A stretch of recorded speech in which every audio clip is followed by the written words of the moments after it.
اعوذ باللہ من الشیطان الرجیم بسم اللہ الرحمن الرحیم والذین یتوفون منکم یذرون ازواجا یتربصن بانفسہن اربعۃ اشہر وعشرا فَإِذَا بَلَغْنَ أَجَلَهُنَّ فَلَا جُنَاحَ عَلَيْكُمْ فِي مَا فَعَلْنَ فِي أَنفُسِهِنَّ بِالْمَعْرُوفِ وَاللَّهُ بِمَا تَعْمَلُونَ خَبِيرٌ۔ اور تم میں سے جو لوگ وفات پا جائیں اور پیچھے بیویاں چھوڑ جائیں تو وہ 4 ماہ 10 دن اپنے آپ کو انتظار میں رکھیں، پھر جب ان کی عدت پوری ہو جائے تو تم پر کوئی گناہ نہیں، وہ اپنی ذات کے معاملے میں دستور کے مطابق جو چاہیں کریں، انہیں اختیار ہے، اور اللہ تمہارے ہر عمل سے خوب خبردار ہے جو تم کرتے ہو۔ اللہ تعالیٰ نے ان عورتوں کو جن کے شوہر فوت ہو جائیں یہ حکم دیا ہے کہ وہ 4 ماہ اور 10 دن تک عدت گزاریں۔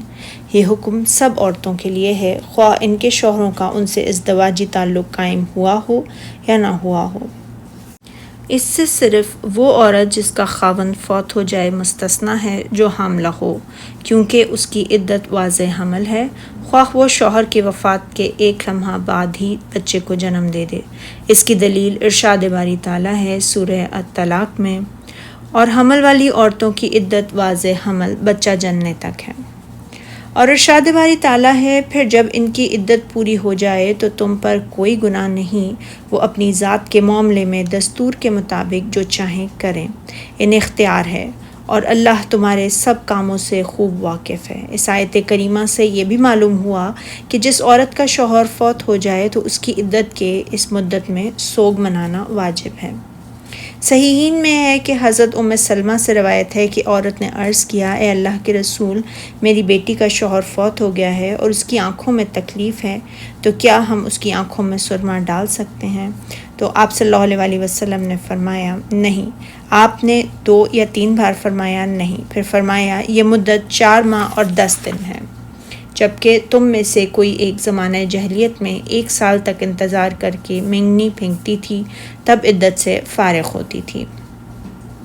غرض سوگ یہ ہے کہ عورت زینت، خوشبو کے استعمال اور ایسے زیورات اور کپڑوں کے استعمال کو ترک کر دے جن کو شوہر کے لیے پہنا جاتا ہو۔ عدت وفات میں یہ سوگ واجب ہے اور اس پر سب کا اتفاق ہے، اس سلسلے میں کوئی دوسرا قول نہیں۔ نیز ان تمام بیویوں کے لیے جن کے شوہر فوت ہو جائیں یہ سوگ منانا واجب ہے، خواہ وہ بہت چھوٹی عمر کی ہوں یا حیض سے نا امید ہو گئی ہوں، یا آزاد ہوں یا لونڈی ہوں، یا مسلمان یا کافر ہوں، کیونکہ آیت کریمہ کا عموم کا تقاضا یہی ہے۔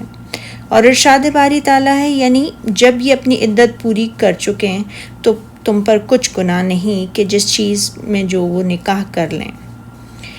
یعنی یہ عورتیں جن کی عدت پوری ہو چکی ہے۔ اوفی نے حضرت ابن عباس رضی اللہ تعالیٰ عنہ سے روایت کیا ہے کہ جب عورت کو طلاق مل جائے یا اس کا شوہر فوت ہو جائے اور اس کی عدت پوری ہو جائے، پھر اس کے لیے اس بات میں کوئی حرج نہیں کہ وہ زیب و زینت کو اختیار کر کے اور آرائش و زیبائش کا اہتمام کر کے اپنے آپ کو نکاح کے لیے پیش کرے، اور اس سلسلے میں دستور اور معروف کو پیش نظر رکھے۔ اور تم پر کوئی گناہ نہیں کہ وہ اپنی ذات کے معاملے میں دستور کے مطابق جو چاہیں کریں، اور اس سے مراد حلال و طیب نکاح ہے۔ ام المومنین ام حبیبہ اور زینب بنت حجش رضی اللہ تعالیٰ عنہ سے روایت ہے کہ رسول اللہ صلی اللہ علیہ وسلم نے فرمایا، کسی بھی ایسی عورت کے لیے جس کا اللہ تعالیٰ اور یوم آخرت پر ایمان ہو، یہ حلال نہیں کہ وہ کسی بھی میت پر 3 راتوں سے زیادہ سوگ منائے، ہاں البتہ وہ اپنے شوہر کی وفات کے صورت میں 4 ماہ 10 دن تک سوگ منائے گی۔ صدق اللہ العظیم۔